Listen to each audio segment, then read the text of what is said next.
Namaskar. Good evening. A class action lawsuit in the United States against Delta Airlines, a prominent airline company in the States. Well, the class action lawsuit claims that Delta Airlines essentially misrepresented itself as a carbon neutral airline. Now, that has caught the attention of many individuals, and then a thorough research of the whole industry tells us that, well, that might well be the case with most airlines, that there is a basic difference in what they claim and what indeed is happening. Namaskar, good evening, and welcome to StudyIQ IAS English. I am Bhuvan Apurvajha. As in this video, we will take a look first at the facts of this case. We will also try and understand what indeed is the role and the share of the aviation industry in carbon emissions worldwide. At the same time, we will also take a look at what are the accusations against Delta and in fact the host of other airlines that exist, what are they guilty of, and what exactly should be the way forward in making sure that aviation may indeed become sustainable. Or if at all, will it become sustainable? So, to dive straight into the topic that I have for you today, green flying, the buzzword that we are going to discuss, are airline companies fooling us? Indeed, when you discuss and when you look at the facts of the case, well, that accusation might well just hold true. So, just to straight away dive into the topic for the day, my dear audience. First, let's try and understand the share of the aviation industry in carbon emissions, right? So in the year 2021, what we find is that aviation industry accounted for 2% of global energy-related CO2 emissions, having grown faster than road, rail or shipping. In fact, you will be surprised to know that the long-haul aircrafts that go long distances flying non-stop, will they emit lesser emissions than short-haul flights. In fact, when you look at number 3 in that list, you find that a single individual driving a car, obviously, is responsible for more emissions than, say, 3-4 individuals driving in a car, traveling together in a car. So once again, the whole crux of the matter is based on this, that the aviation industry is highly polluting. If you go ahead and look at this, according to Delta's internal report, the ESG report, which is Environment, Social and Governance, so it's an internal report by the airline which gives away the magnitude of the problem. That they were responsible for 43.2 million metric tons of CO2 emissions, about 7 times that of the entire country of Botswana. Okay, so which indeed just tells us that airlines indeed are being extremely generous when it comes to CO2 emissions. In fact, when you look at the whole statistic, what you realize is that aviation emissions have quadrupled, become 4 times since the year 1966. They have doubled since 1987 and are registering a consistent 4 to 5% growth since the year 2010. At present, you are looking at close to 1 billion tons a year that are emitted by these aviation countries. In fact, the minor dip in the CO2 emissions by these aviation industries, the aviation companies, that was seen during the COVID-19 pandemic, well, that's a thing of the past now. Okay, all of these companies are now back and back in a huge manner. You find that, well, aviation emissions reached around 720 metric tons, regaining nearly 1/3 of the drop. So the market is rebounding. People are revenge traveling, as the name was there in vogue recently, and the aviation industry is making the best of it.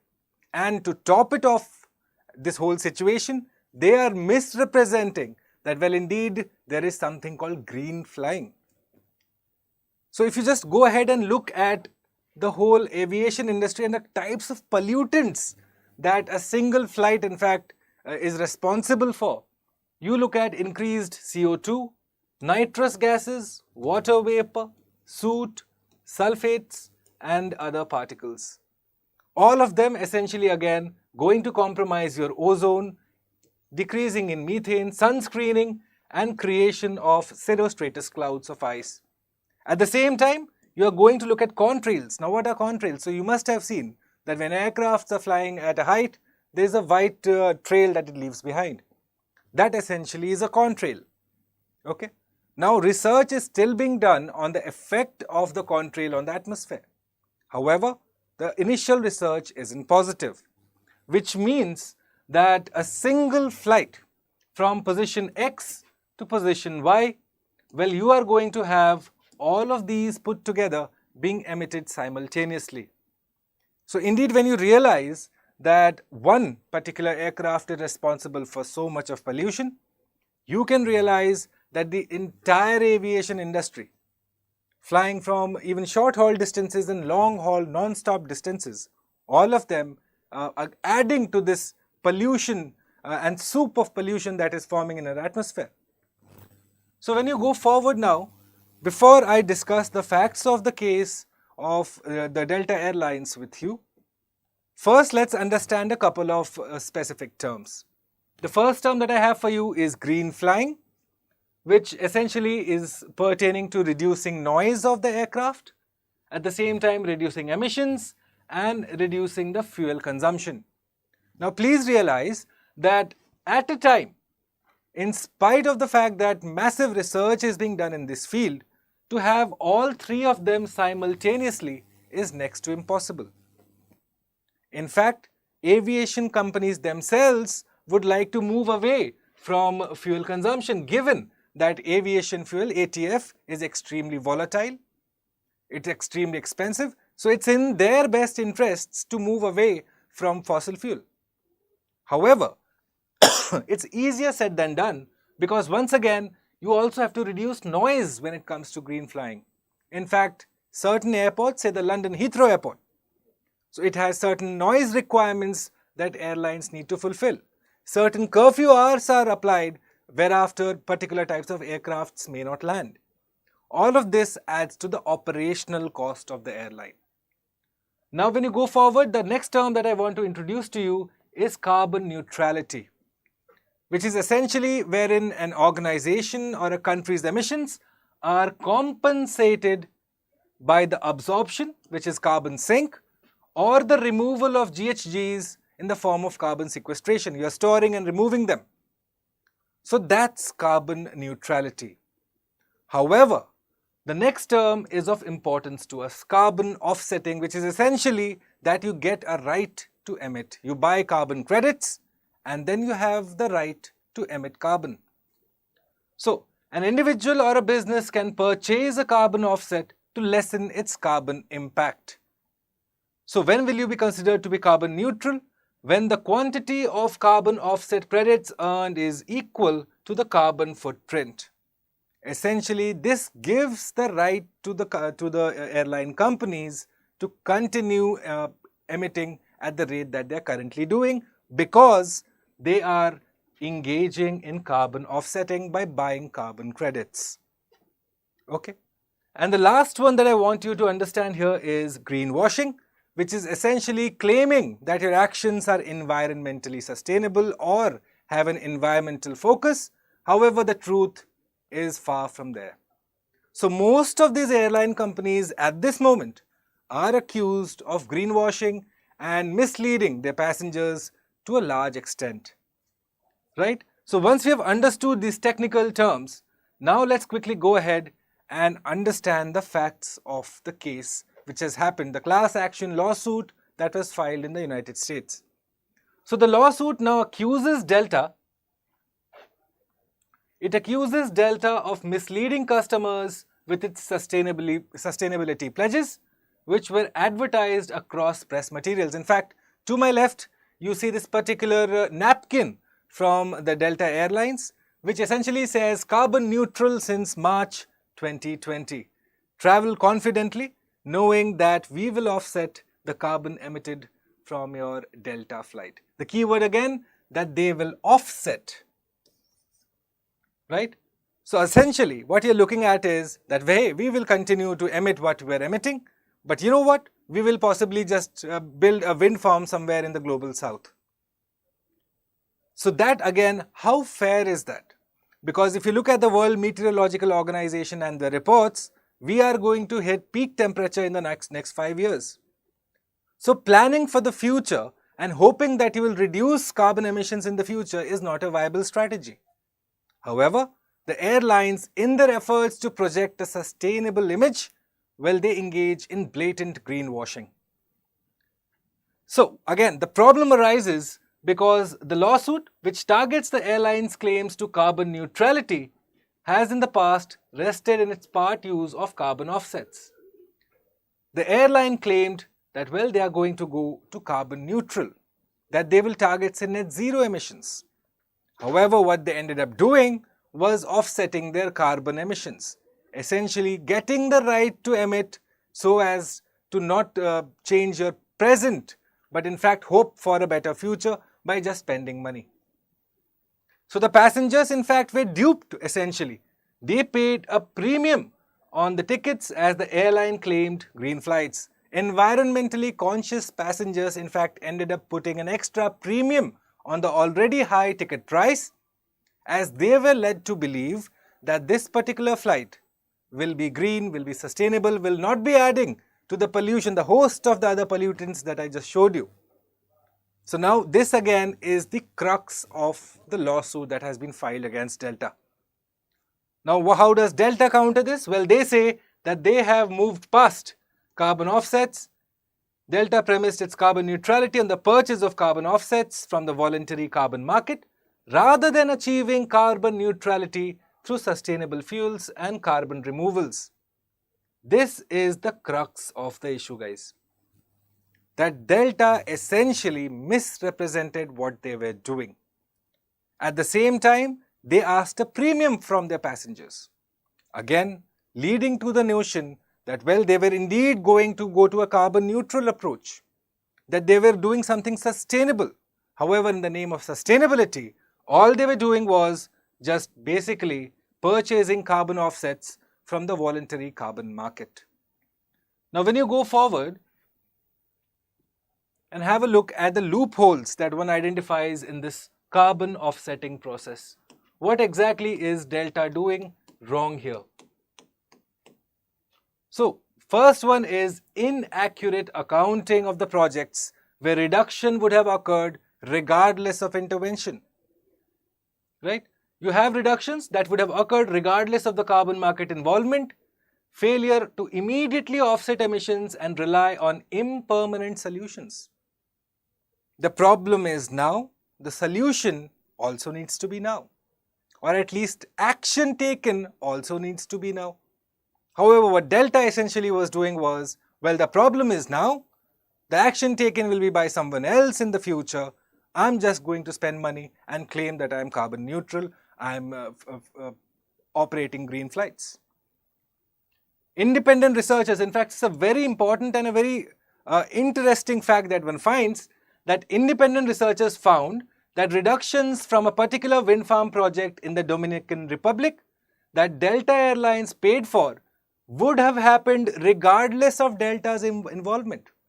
So the money that Delta essentially pushed out in the name of their ESG projects, well, that would have made no difference, zero difference at all. Delta denies this, saying that, well, it has pivoted from carbon offsets to decarbonization and focusing on investing in sustainable aviation fuel. Please do make a note of this, the sustainable aviation fuel, something that we will be discussing as to how important is it to invest in something like sustainable aviation fuel, where does the research currently stand, and what indeed could be the way forward as to whether sustainable aviation fuel could essentially replace the aviation turbine fuel. Can that happen in the recent future? We'll see. Okay, let's go forward now and have a look. But before I do, well, here's a quick announcement for those of you again who are appearing for the civil services in the year 2024 or have appeared previously but have been unsuccessful. Well, StudyIQ IAS has come up with a P2I, the prelims to interview batch for our students in Hindi, in English and English language. So if you're interested in preparing for the whole civil services hand-holding right from prelims up until interviews, with some of India's best faculty, some of India's best mentors, and that you will be introduced to a scientifically enabled course. Well, here is your chance, and in fact your last chance to join us as the new batch begins on the 19th of June, the orientation at 6 p.m. And if you use this particular code BA Live, well, you essentially get a coupon code that will go a long way in making sure that your preparation is financially secure, that you don't have to go out of your way to spend unnecessary money to prepare for UPSC. I hope to see many of you there. Once again, make sure that you use the code BA Live, and I'll see you in this special one-year program, the Prelims to Interview program, beginning on the 19th of June. Alright, let's continue our discussion and now look at whether indeed this problem is to do just with Delta, or are other airlines too also guilty of the same misdemeanor. So, number one is essentially a quote that I want to introduce to you that was said by an NGO in a submission against KLM, which is the Dutch airline. So, the NGO says that the only manner to fly sustainably is not to fly or to fly less. Anything that KLM says differently misleads consumers, essentially striking at the very heart of this argument that there indeed can be something like sustainable flying. Okay. Ryanair, another airline company from the United Kingdom, well, its campaign that urged customers to fly Europe's lowest fares and lowest emission airline. Again, a misrepresentation which was found to be misleading by a UK advertising body in 2019. Once again, greenwashing, claiming to be something else. The facts on the ground suggest otherwise.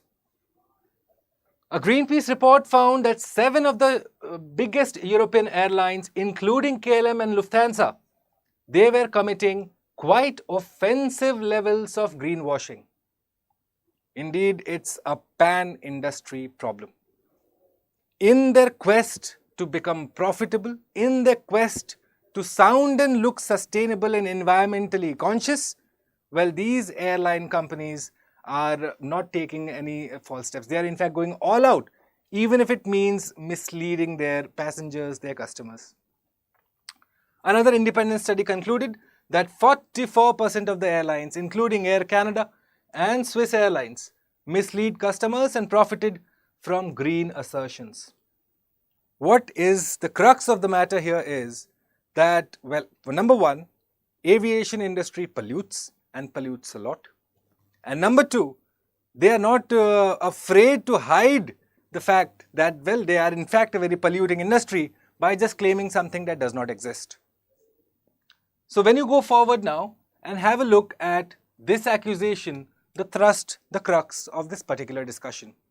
Are the airlines misrepresenting the facts?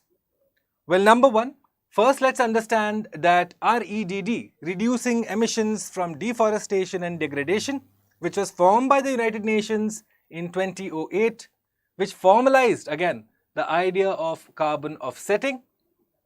So that believes that the incentives from offsetting will help nations achieve climate goals. However, as my note here tells you, the offset market has been criticized for appealing to climate conscious without any action taken. That it is all talk and no action.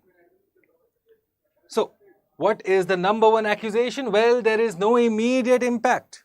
As I told you, one line of scrutiny is about the efficacy of offsets in general, and that growing evidence shows that reforestation as climate adaptation program is not really effective. That a sapling plant planted today will eventually grow into a plant a decade later, a tree decade later. So what good does that do when eventually all these airline companies are going to be polluting to the extent that they already are doing, and in fact showing an upward trend like I told you. Quadrupled from the year 66, doubled from year 87, already registering 5 to 10% growth on an yearly basis. Well, these aviation industry's emissions are only going to keep going up. Okay. One 2015 working paper found that, well, global CO2 emissions would have been 600 million tons lower if countries had cut pollution at the source rather than do this whole charade of buying offsets and then claiming to be green and sustainable. So the problem has to be tackled at the source. However, the companies did anything of that, in fact going ahead and claiming to be something that they in fact were not doing at all. So the offset programs work only when they remove or reduce carbon emissions that wouldn't have been eliminated otherwise. The example of the wind farm that I told you in the Dominican Republic. In spite of the fact that Delta got involved there and funded it, well, there was no incremental increase in the efficacy, and at the same time, that project would have gone on anyways regardless of Delta's money. Which is why this concept is called additionality. Paying to conserve rainforests that no one was planning to cut in the first place, and then saying that, hey, I am preserving the rainforests, well, that's improper. That's not very honest, in fact. Which is why the greenwashing claims against these airline companies stands the test of reason. That yes, in fact, most of these airline companies, 44% to be precise, are engaging in blatant greenwashing. That they refuse to take urgent actions, immediate actions, and are happy to just push the problem down the future for the future generations, and are happy to cut corners in the name of carbon offsetting. Once again, if I go forward, I had told you in the lecture that, well, we are talking about sustainable aviation fuel, because again, the aviation fuel currently being used is polluting, it's expensive. So the airline companies, as much as they would like to say migrate away from the aviation fuel, well, there is a development that you should know, the sustainable aviation fuel, which is made in fact from used cooking oil and forestry waste. You collect the feedstock and then you convert it into SAF. Then you blend it with the current jet fuel that is used, and then you deliver it into the aircraft. Now the problem with this fantastic idea is that the SAF, the sustainable aviation fuel, well, currently it is more expensive than the aviation fuel used. At the same time, its integration in the market on a large scale, that scalability of that particular product, well, is going to take some time to happen. At the same time, we must have heard of hypersonic scramjets that are used by military jets. Well, they can't be used for passenger jets.